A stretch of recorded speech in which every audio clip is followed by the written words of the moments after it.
Well, actually, I started out planning to be an archaeologist.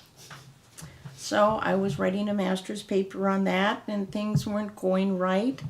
And I went back to my hometown to continue working on this master's, and there was a job in this tiny, tiny little library.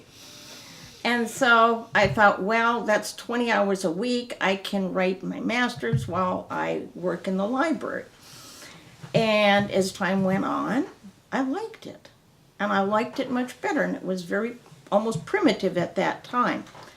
And then a gal by the name of Margaret Marvin, she was the wife of the CEO, Bill Marvin, of Marvin Windows and Doors. And she came in and she said, you know, Barb, this is too small. We've got to do something about this. So then we did move to the baggage room of the depot, train depot. And the library was beautiful. We were right on top of the train. The kids loved it. Then she came in again one time and she says, you know, Barb, this still is not big enough. What would you like in your library? And she had a clipboard and she had a yellow pad. What would you like in your library? And I just stared at her and she just stared at me.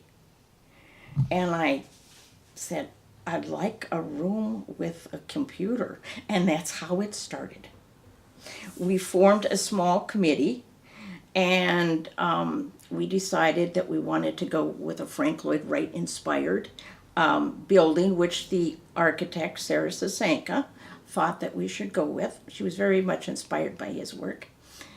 Then the Historical Society, who had a tiny little room over the depot, said, do you think we can have a little room in there? And Margaret says, sure. And then we decided we wanted a community room, which the whole town of Warwood could use when available. Sure, we can do that.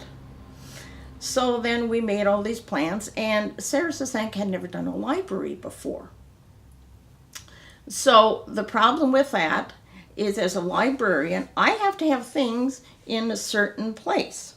I have to have the copier where I can see it. I have to see over the children's area. I have to see basically the whole library at a glance. So she said, you go ahead and you people decide what you want and where you want it. And she sent up another architect to work with us. So we wound up walking into the library area. It was one long rectangular square. And so we added windows on this side and pushed it up because the kids were on the train in the former library. So we pushed that out so they had a great big oval area of glass to sit with. And then we had a fireplace. Margaret, that's the first thing Margaret wanted. I want a fireplace. Margaret, we'll get you a fireplace.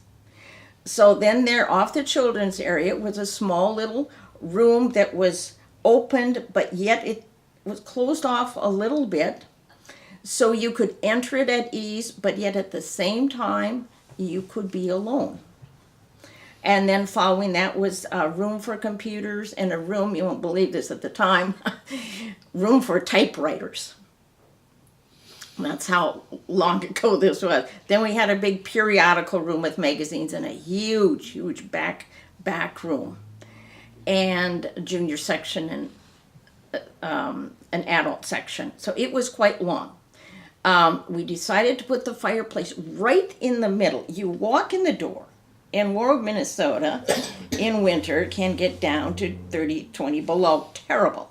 So when you walk in, and I'm there, the fireplace is on, so you have this long walk. Immediately you walk in, you're welcomed by the fire. And then you walk all the way, you pass the museum that has all the glass windows, i.e. you'll see some, oh, I want to look at that. Then you walk in there. So we all looked at very many things, and there's only one thing that I did not get. And I asked that the office be connected to the storage room. Well, it wasn't able to do that, so it was in the opposite corner, but I did get everything else And one of the things was a map cabinet, a huge map cabinet. Because once you get posters, and we got a lot of posters as librarians, how do you keep them? How do you maintain these big pieces of paper? So that was the start of the new library. And Sarah, the architect, called it Warroad's living room. Because basically it was more than just a building. And I knew it was more than the building since I had worked in the community at the other libraries for quite some time. I knew that this was going to involve a lot of people that did not necessarily want to come in and get a book, but people that wanted to come in to talk to me, just to talk because they were lonely. I would have people come in and talk to me about medical problems that maybe they didn't want other people to know. And as a librarian, of course, I could not talk to other people about these things. I could not talk to anybody about what a person picked up as a book. I could not tell anybody. So silence was basically one of the main characters I had to always keep with me, and to remind myself that each individual I spoke to has to be respected. I had young kids come in. The library after school became basically a safe place or a harbor for those kids that were bullied, that were picked on, that had a hard time in life, in their relationships. They also became a place for students to come that had no place to go between after school was let out, and their parents could pick them up after their Marvin shift was over. So they stayed there. So, and then I had a lot of people that would come in and I could see a difference from yesterday and today of how they acted. And I called several children on this, that their parents were on medication that wasn't correct. Maybe they wanted to come and look at it. It just, something was different. So I was able to alert people in the community about different things. I was a caretaker also. And this was all besides being a librarian and ordering books. I love to order books about the area, about the region, so that my community could know more about the area than they had been exposed to.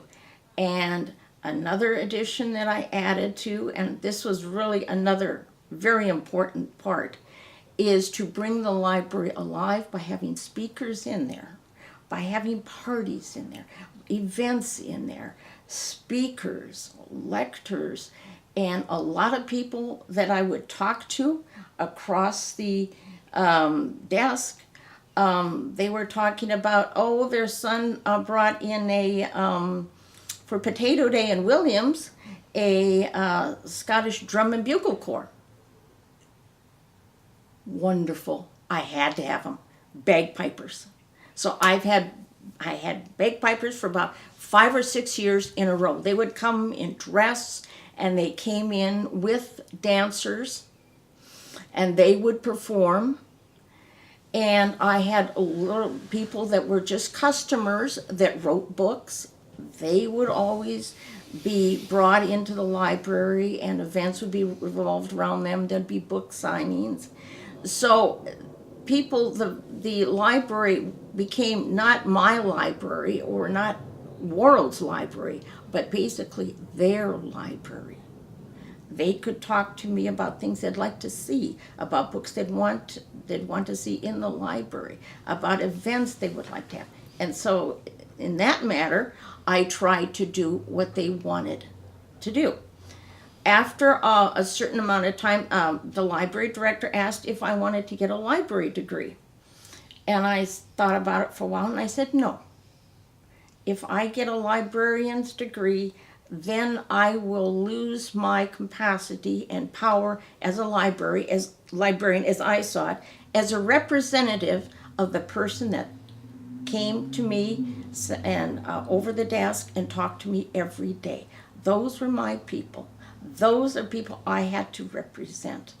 Those are the people that were important to me, that their opinion, they it was their library. Becoming a librarian just would distance it as far as I'm concerned.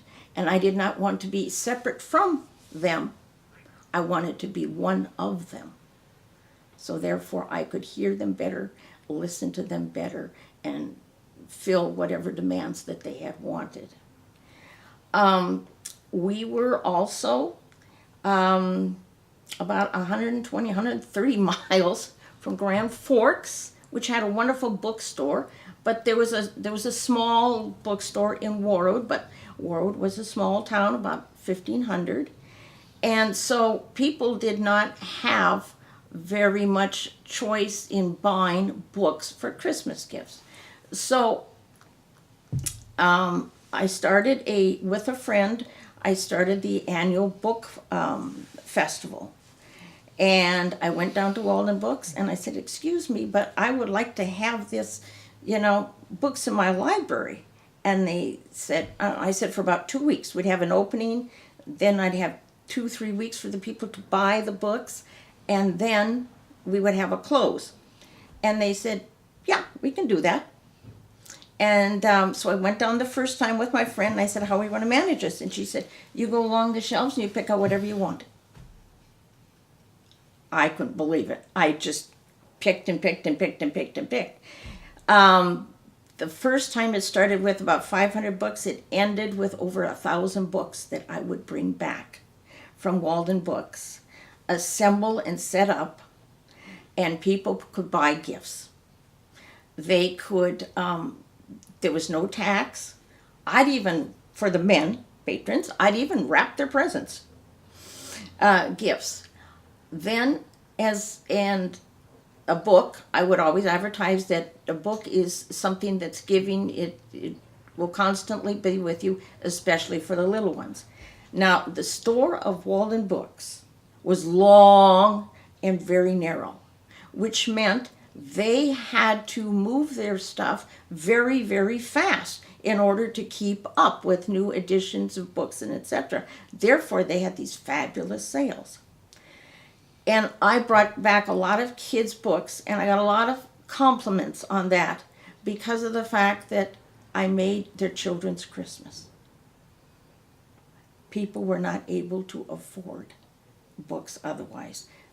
They came to the library, and these were at these low prices. They could afford it, and they could bring home books to their children. Another thing that the library did for me, as far as the book sale was I, as a librarian, had 1,000 books before me, and I could spend 3 weeks going through all of these books, deciding what would I like for the library. Buying on the internet is wonderful and fast, but you don't get the book, you don't see it, you don't feel it, you don't smell it, you don't see the glossary, you don't see the back of the book, you don't see how it's organized, you don't miss out the visual aspect of the book, you miss an awful lot. Therefore, this gave me 3 weeks each year to go through those books. And I would ask the kids and adults, is there anything you'd like to see in the library? And I would put aside those books. And also, before the book sale went on, it was a matter of, if there's anything you want me to bring back from Walden Books for the book sale, I will do that. And people would give me names of books that they would want. And then I would bring them, and then they would purchase them. Then we had an opening party with authors, and then I had craft people, quilters. I had a gentleman that made Nordic sweaters, beautiful. He made them all for his family, and there's a picture of 22, I think it's 22, of each of his children in Nordic sweaters. I had stocking makers, I had quilters, I had a girl that made different birds out of old fabrics and things like this, and then I would have music, and then I would have food. And I had an orchestra from Roseau come in, and they were 5. And it was so funny. And I also had jamming sessions. I might have jamming sessions where anybody in the audience or upcoming could bring an instrument. And that might be the opening. And then they could go up there after the main band played.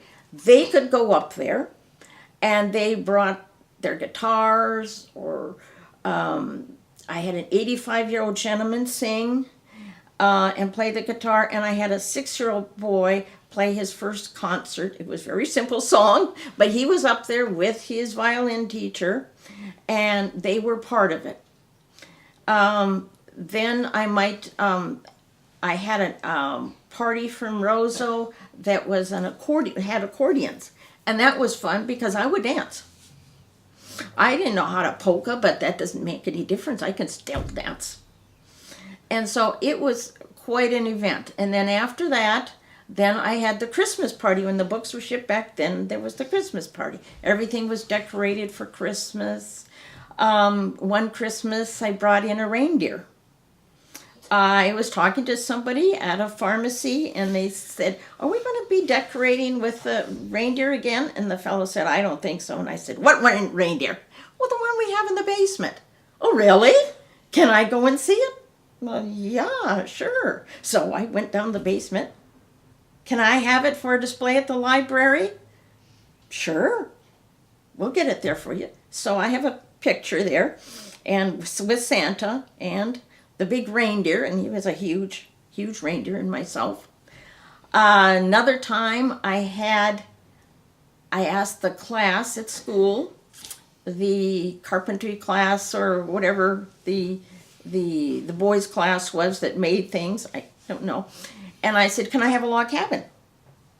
I'm doing a book on a certain book, and it has a log cabin on it, on Lake Wobegon.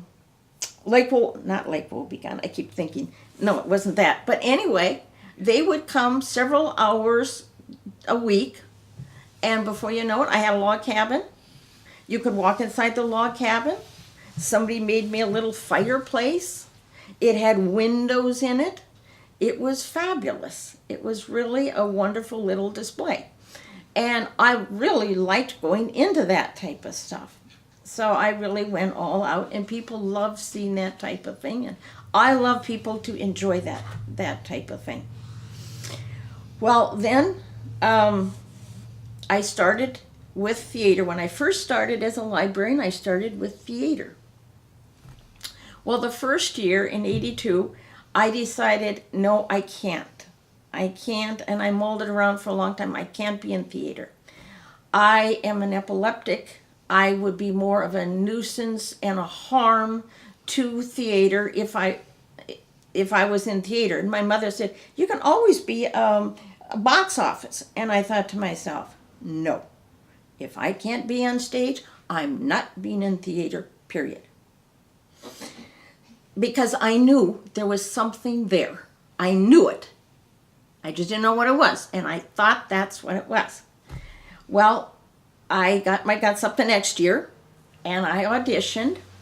And after I auditioned, I told the director, "I'm an epileptic. I do not know when my seizures will happen. I have no warning. I know nothing is going to happen, when and how long or what." And he says, "Thank you for telling me." Then I got a notice a week later that I got a part. And that's where it all started. And every director after that, I would tell them the same story, audition, tell them the same story. And they would say, "Not a problem." It was a Warroad Community Theater, summer theater. And so they all said, "Sure, we'll make it work with you." And I was very pleased with that because they could have said no. And I love the theater because I could create. And in creating a character, I would completely disavow myself as of my name, Barb Larson. I was whoever I was in the play, Miss Preen or whoever. And one of the plays that I was in, this probably illustrates more what I'm talking about, is character. is I was the wife of a husband that was loud and a little bit abusive. So then I thought, okay, how am I going to develop a character? So then I thought to myself, okay, he's loud and brash. I'll be quiet and shy. And then I will walk 3 paces behind him. My shoulders will be shrugged and bent in. I'll hold a purse tight to my body, like it's the only thing in my life that I have. And I will have a frightened look on my face constantly. If people say, hello, how are you? I'm very frightened of what's going to happen. I don't know what's going to happen next. And eventually, in the end, I decide that I'm going to kill him. And when I decide to kill him, my voice becomes louder, my shoulders go back, and I stand taller, and I'm a completely different person. Now, the theater in relation to the library is the creation, the bringing alive. No, it's not a book as we think, but every one of us is a book. That character that I was, that's the book. That's her life type of thing. And we all have these narratives in our life. And that's one way of me as a storyteller, not as an author, but a storyteller, to bring that to you. Now, if you are sitting in the audience and you're watching this, you may see yourself. That's exactly who I am. Why do I act like her? You may see yourself in different situations in whatever I'm portraying at that time. And so that was a constant for 33 years. And my aim was always to bring you peace. Your house may be on fire, your taxes are due, but just for 2 hours I can bring you peace. I can bring you joy. I can bring you laughter. So I usually played characters that were laughed at, that were funny, that could give you something to rejoice in and have joy in if you're watching the the play. Now that was for 33 years. During the end of my library work, I would go to the 6th grade class and I talked to them about authors and reading. And then one year I decided, okay, we'll try something different. I found a box, a big box, inside of a box, inside of a box, inside of a box. It was about this high. So I went to the school, took this great big tower of boxes, and I handed out each box to the student and said, fill it with whatever's in your pocket. There was candy in there, there was wrappers, there was erasers, there was little knickknacks, there was torn paper, there was pencils, there was lead, there was, you name it, it was in those boxes. So then I said, okay, we're going to make a book. So then I started with the smallest book. And I said, let's think about a title we want to call it. So let's just call it Sally Goes Ice Skating. Okay. Who is it? It's written by, and then each student would say their name, because the book was written by each one of them. Then the next box is the first chapter, and then I would, so we're talking about Sally, so then I would hand them a box out for someone to pick something out, and they would pick something out, let's say a candy wrapper. Sally was going ice skating, and she found this golden little thing lying in the snow, and she went down to look at it, and it was a candy wrapper, and she said to herself, I love Werther's. I love Werther's. Mom never buys Werther's. And then I'd hand the box to someone else, and they would pick out something from that box, and then continue the story and the story and the story until we come to the very end, and everything in the box is used, and we come to the very end of the box. And then we'd end it with, and then. And I just told them to go home and finish on their own the story the way they saw it. And I said, you kids just wrote a book. It's not leaves of pages with front covers and back covers and sits on a shelf, but it'll sit in your mind.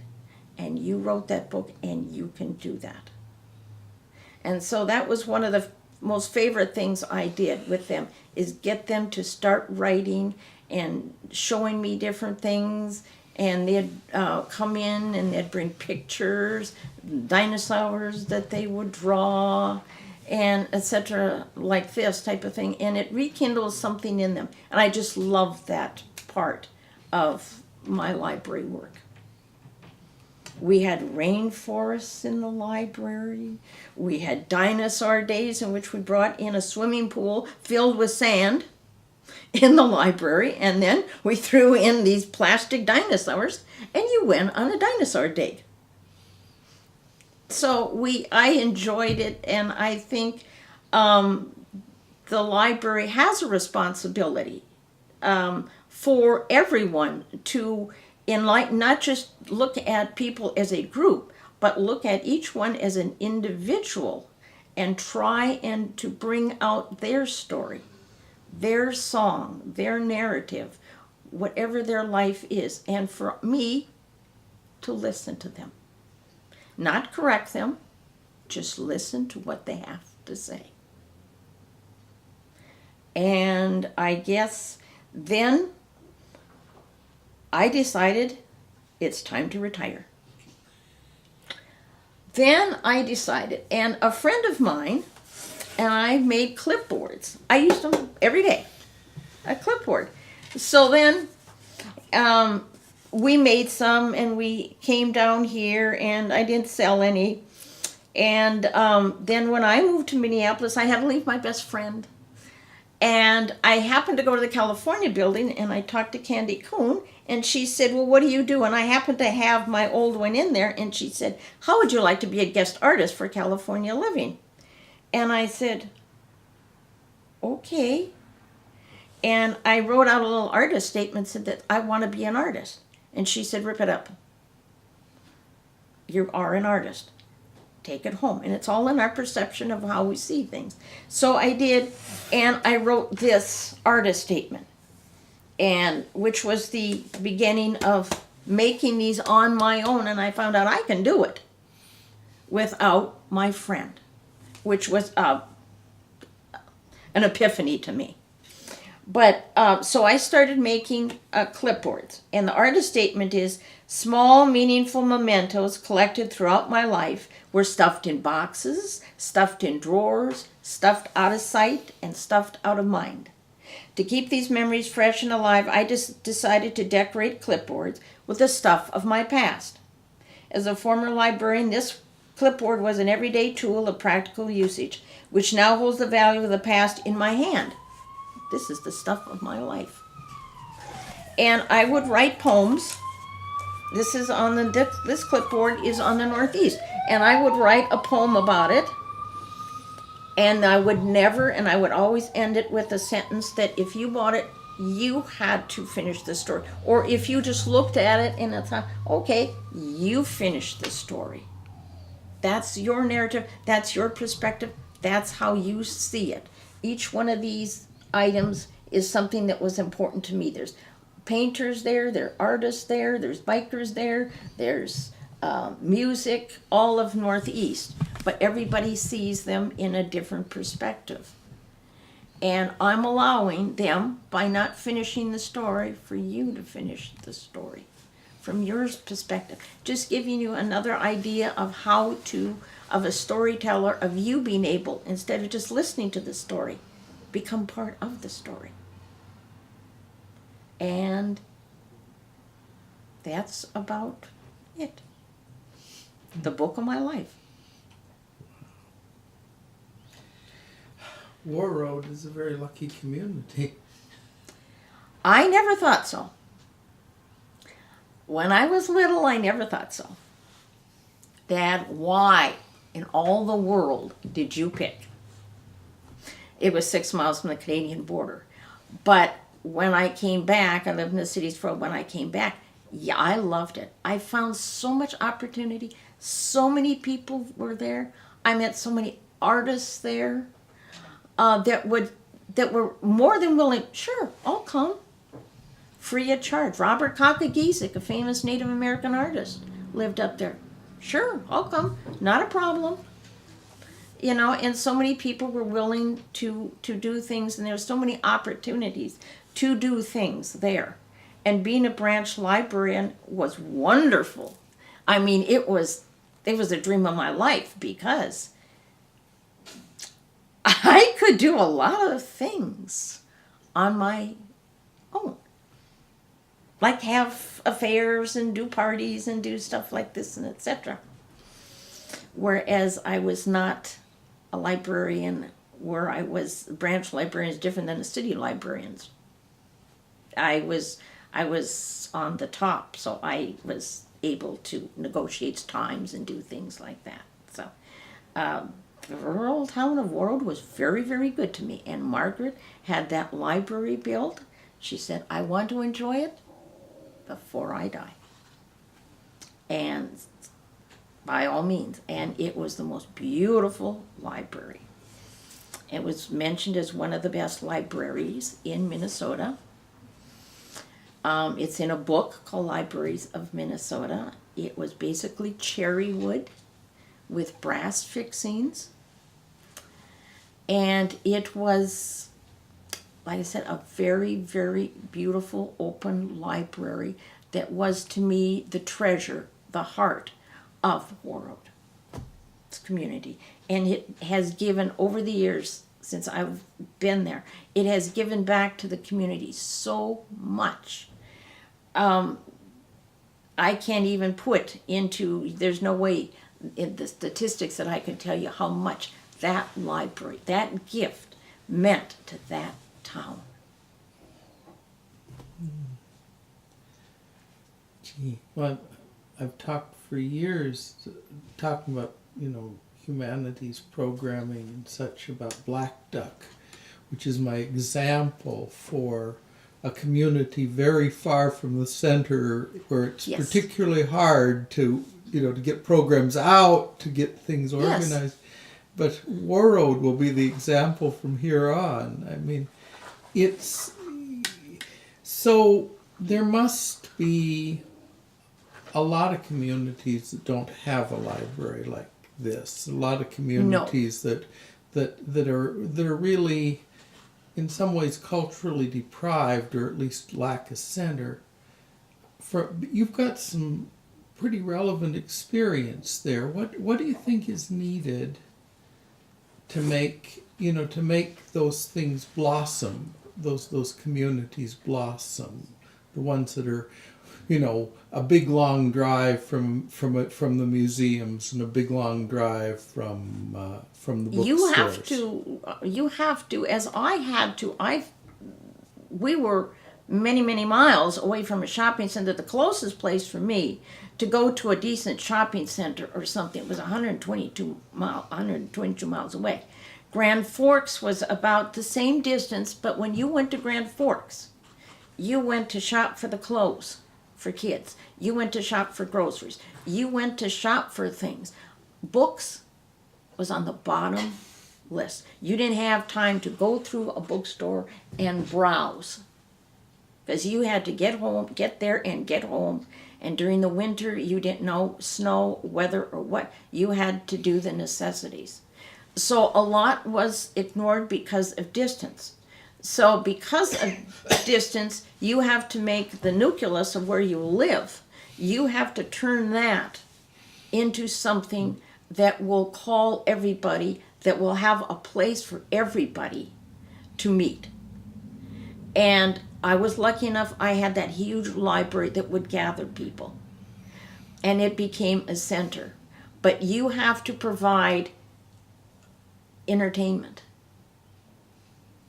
You have to bring in the bands. You have to bring in the singers. You have to bring in the accordion players. You have to bring in the dancers. You have to bring in traditions like the Swedish. We had a program on Swedish the I don't know what the headdresses they wore with the candles. You have to provide that. In addition to, if you're a library type of thing, you've got to provide books. If you're not a library, you have to provide books. You have to provide food. You have to provide coffee and donuts is enough to bring somebody together. But you have to enlarge that to an area where people could play cards. They could write out their grocery list. They could come to you for matters of safety. You have to be able to present literally everything that they could get outside and bring it inside. And the library at Warroad, I had the library extended for hours. We were open 53 hours a week. I kept the library open for 40 hours. Then we hired a gal to work for 7 hours. That's for 7 hours. And she worked 3 hours in the evening. And then I had a volunteer that came for almost 25 years on Sunday for 3 hours. So we kept that library open every day of the week. And that was a big, big part, because kids couldn't get to the computer. Libraries in surrounding towns were closed. If they worked at Marvin's, they couldn't get home in time to get to that library. But the Warroad one was open so that they would come to that library. So they would have that type of thing. To have that big a structure, to have that many opportunities, it's a shame not to keep it opened, because you're closing off opportunities. So how was it for you? I mean, I'm understanding you to have said when you came to Warroad, you felt your plan was to finish your thesis, and I think Yes. it was unspoken that once you finished your thesis, you were going to be out of there. Yes. So how, you ended up staying in the town of 1500. How was that for you? Well, were you able to have a life in addition to making a life for all the other folks? Well, this is what people have said. Many people that, Warroad, that little dump, or something like that. You have no idea what a community can do. And I had theater during the summer. I had theater, and sometimes I was in 2 plays a summer. And we started out with 5 plays a summer, and sometimes I was in 2. So that took up my whole summer. So that was my life that far. That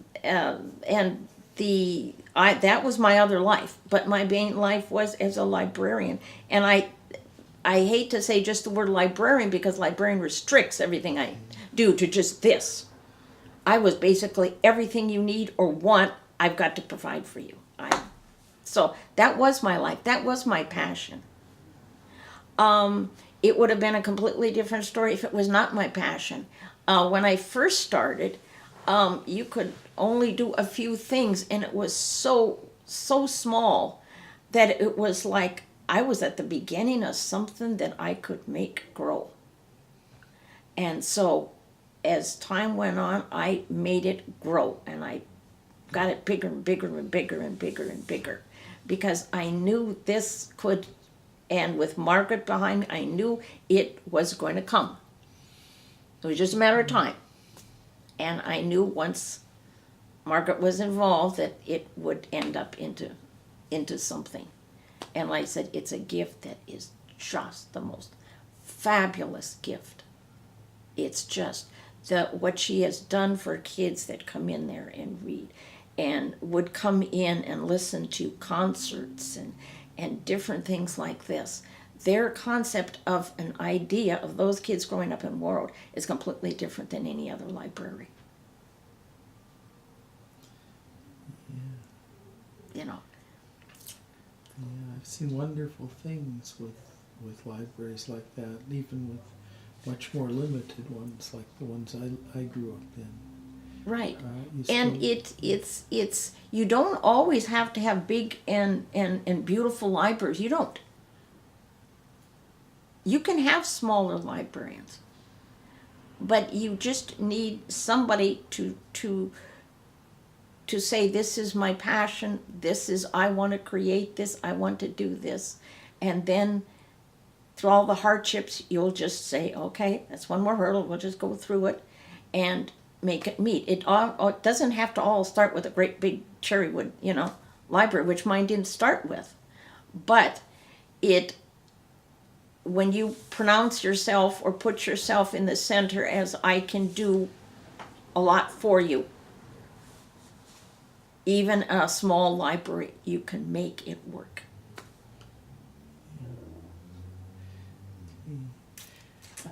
I'm curious. I mean, it must have been pretty difficult to leave after 33 years. Yes, it was. It was very hard, but it was a matter of I felt that my time was up. I was needed to find a place while I could. I needed to be closer to a medical center. I needed to be closer. That was my big aim, is a medical center. And I needed to find some place in Minneapolis. And I wanted to move to Minneapolis because of the Northeast. I studied that, and all of these writers and artists and unbelievable musicians, this is where I wanted to be. And I didn't want to be out in the suburbs. I'm just 2 blocks down the street down here from Meet My Words. And I'm still amazed at the people I meet that are so fabulous, were willing to sit down, will talk to you, have their own life story, and etc. It's marvelous. I can't speak enough about Northeast. I'm very, very proud to be a citizen here, and I picked the right place. So, how is it for you after having in War Road been kind of the cultural center of the town to come and be one among Retirement all these hard. incredible people? Retirement was hard for me. Yeah. Extremely hard. I woke up with no purpose. I did realize, though, right away that I moved in June of 2015. I realized right away that in order to create a bond, I had to go out. Everything is, I had to go out. I had to go out and do the meeting. I didn't have a car. So I walked up and down the streets and up and down the streets. Where are you going today, Barb? They'd say, I'm just walking down the neighborhood. I wanted to feel the neighborhood. I wanted to become part of the neighborhood. I'd walk down to the Mississippi. I'd walk along the river type of thing. And I lived on Lake of the Woods, so this is something I really, really miss. And I'd go to the California building, the Northrop King, meet the artists, talk with the artists, and listen to their stories. They'd listen to my stories. I go to Mojo's Cafe, which is located on the California building, and I just love it. And I meet a lot of people there. And I'm never tired of meeting people and talking to people. And when I was little, my mother was always talking to someone, and I would always get upset, Mom, let's go, Mom, let's go. And she said, I'm talking with him. I'm listening to her. And I always get upset when I was little, type of thing. Now I understand. I meet people at bus stops that turn out to be good friends. I go to all the theaters in town, and I realize I can't live in an apartment building and just stay there. I have to go out. And that was one thing that made the library perfect with me is because I had somebody to meet every day. I had new relations. I could build bonds, and I could get people involved, type of thing. I can talk to people for a short time and find out that they do this or they do that. How would you like to come to the library and do this, type of thing? So it's been awful hard for me, but I've made a lot of friends by going out and making a point of meeting people, and I get along with the people in my apartment just fine, but I have to have an extra something. And that's how I fill the void, with theater productions and this type of thing. So you were acting for a long time. Do you still do that? No, I don't. I don't, because I can't handle the memorization anymore. That is too hard for me. I can't do that anymore, even small parts. And acting and theater took an awful lot out of you. An awful lot out of you. Most people, if they were of a family, would come. They wouldn't come back for another 5 years or so, because it was such a drain on them. And I would come home and I would water the plants at 11, 12 o'clock at night. And I just can't do that work anymore. It's just too hard. And I enjoyed it so much, but I just can't do it anymore. I just don't have the time to sit down and be disciplined to do it. It takes an awful lot. And here in the theater, you're professional players. And I was just a summer theater player. So that's a big difference. So the picture I get of War Road is the library and the theater. Between those two, anybody who had a brain kept it alive. Yes. Is that pretty much the story? Yes. Yes, and the Marvin family was wonderful. They give back to their community. After Margaret had the library built, her husband Bill decided to put an Olympic swimming pool in the high school.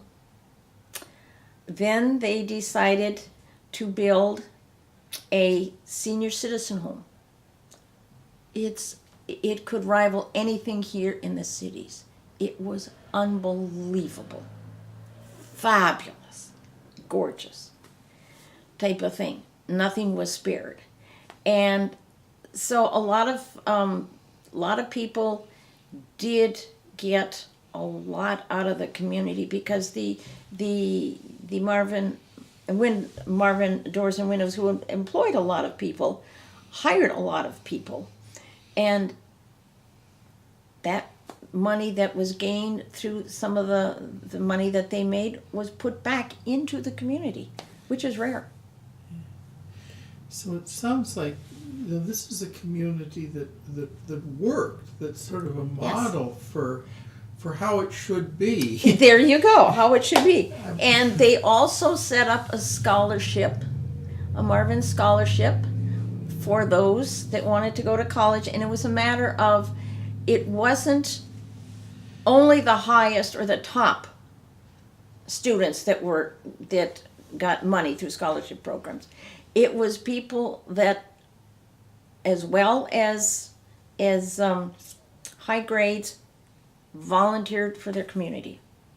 I had a lot of kids that would come in and they would clean the shelves off, they'd do this or this, and I'd have forms and I'd sign and write them out and sign and write them out. And some of them started as early as 7th and 8th grade. If I felt someone was really good, I would start them out like that. And I said, you have to keep track of it. You have to hand it in when you're a senior, you hand that in. And they only had to start when they were in 10th grade, I think.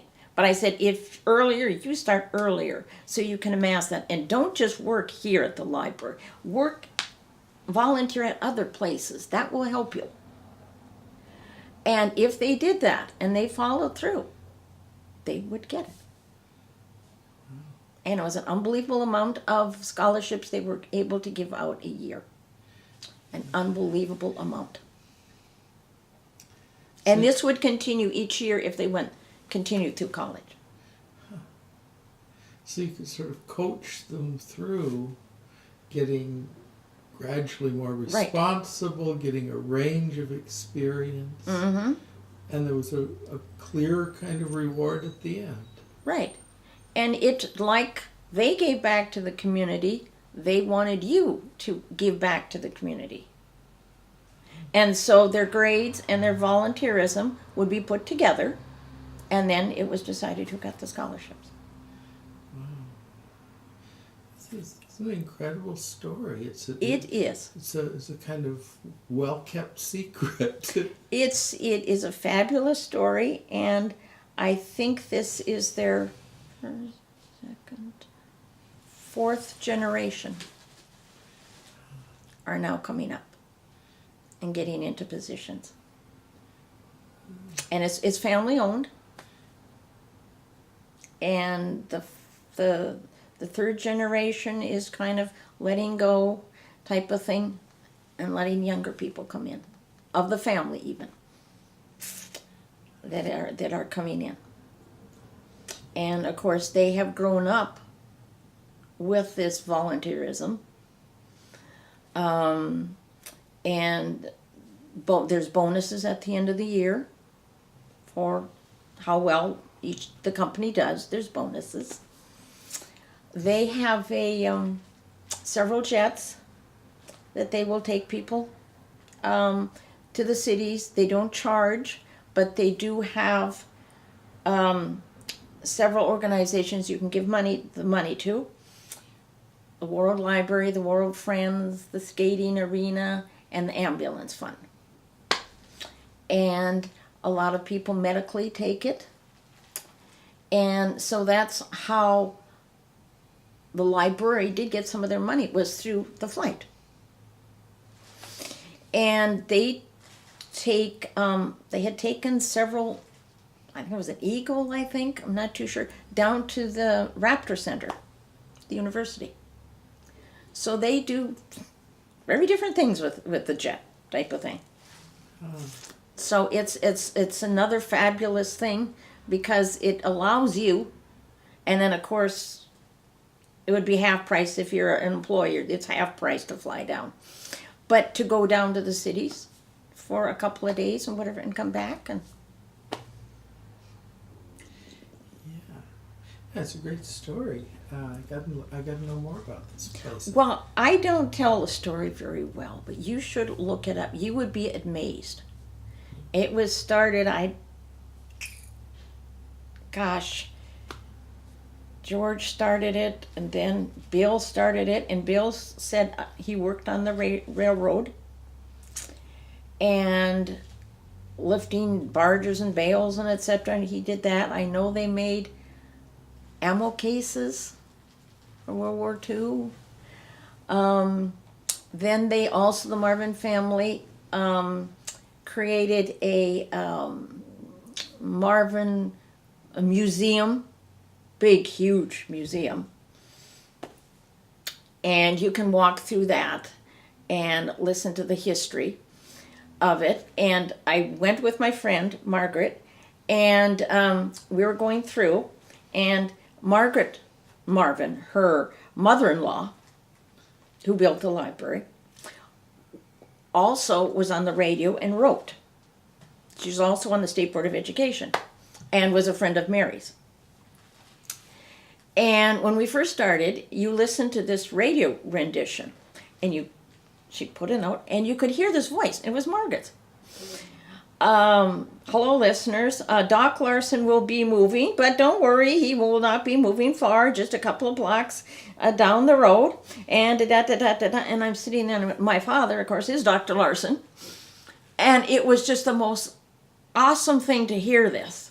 And Margaret, my friend that was with me, had no idea that this was on either. She just pushed the button, and that's the thing that came on. And it was just, wow. And the museum is fabulous. And at the end, I think they had the bonuses, and at one time they were paid in silver dollars, their bonus.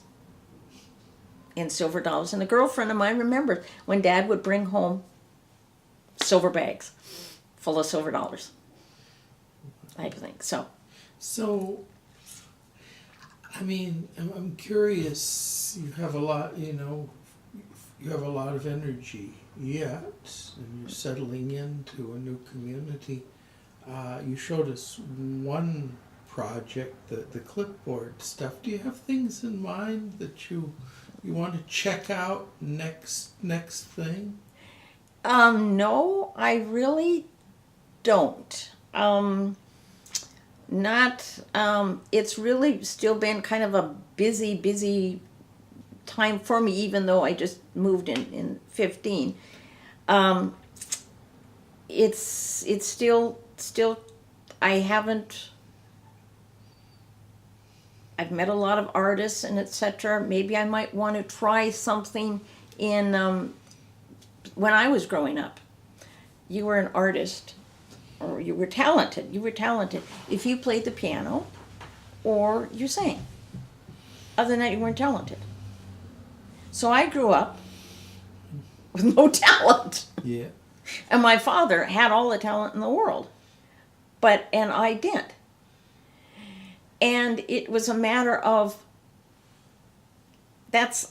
so many people grew up on the wrong perception, because everybody has a talent.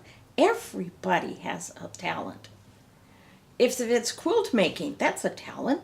You have to pick out the right color, the right scheme, the right, type of thing. So we all are artists, type of thing. We all are talented, in our own right. It just, when I was growing up, that's what it was. And that was a terrible thing. But, yes, there's nothing that I've really said, I got to check into this more. There has been nothing yet. I'm still working on the clipboards. But nothing quite yet. Offer me something. Suggest something to me. Well, I realize that would be it's a very dangerous thing to offer you something. I mean, given what happened in War Road, where they had to do a library, I'd sleep on that one, I think. You just never know what's going to happen. And that is exactly, I don't know.